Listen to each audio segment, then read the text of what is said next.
Hey everybody, it's Denise with Bit Bougie. I'm getting ready to do one of the cross body bags that I have cut out. I have 6 of them cut out. They will all require different color threads, which I was hoping to get all the same color, but it just does not look right. So I have threaded this with this pretty green color. But what I want to do is I want to show you the tension on the Juki 1541S. And somebody had sent me a message saying, oh, I can't get it just right when I work on cotton. Yeah, there is a little twist to it, but every time you get on your machine, there's always like a learning curve. I've had this one for a few years, so you kind of get a feel for it. So I'm going to go through and show you what I do, okay? There's no right or wrong to it, but I'm hoping that it might help somebody. So this is the dial that I will change my tension on. I haven't really changed anything on this, okay?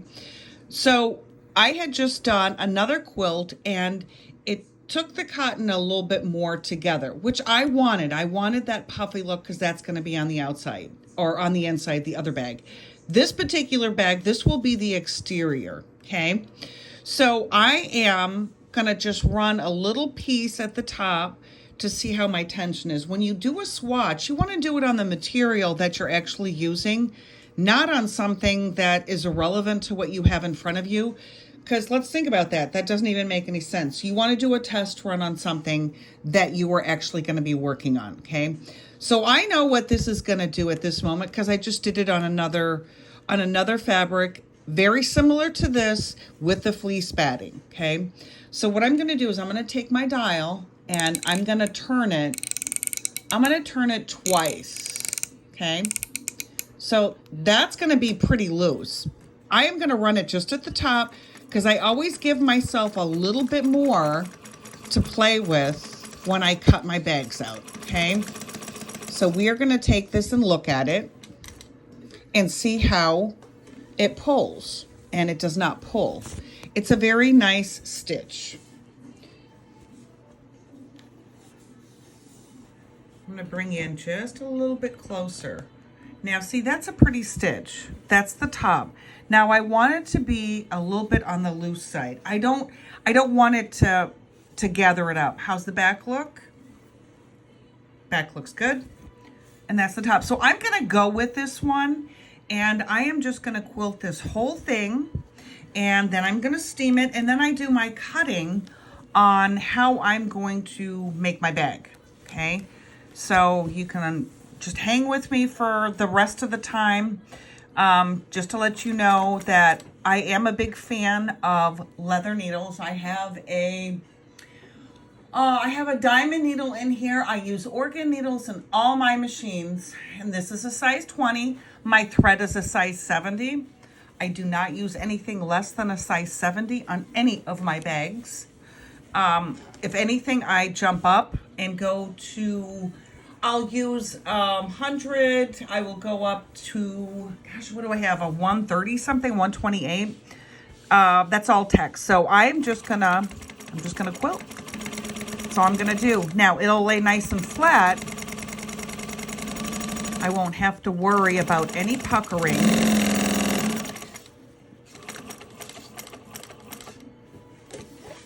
And I don't lift up, I don't cut my threads. I just lift up and go to the next row, because you know what, honestly, this can be like a real dummy kind of project, just the constant sewing and no rhyme or reason. So I try and make it a little bit fun in my brain. Now I'm trying to move this as I have the camera right here, so bear with me. Oh, all right, there we go. That's all I'm gonna do is just go back and forth.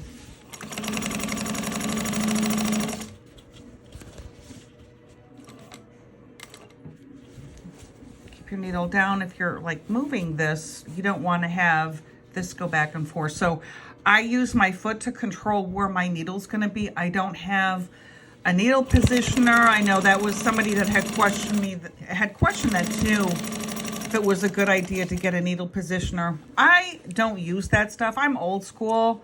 You know, the more gadgets you have on your machine, the more you, oh, this doesn't work and this doesn't work. I'm like, it's simple. It really is, honest to God, simple. Get to know your machine.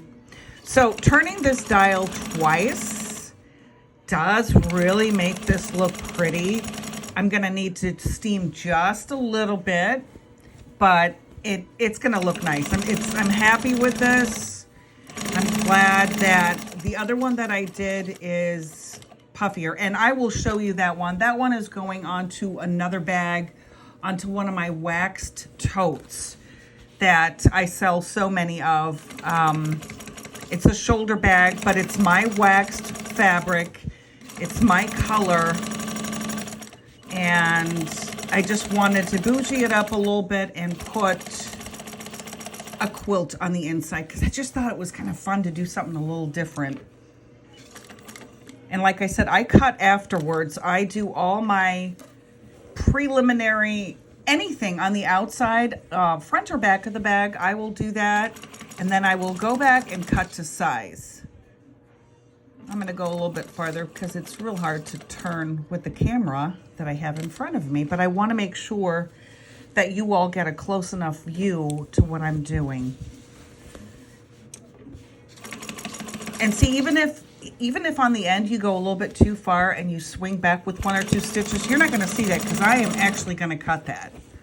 So, not a big deal.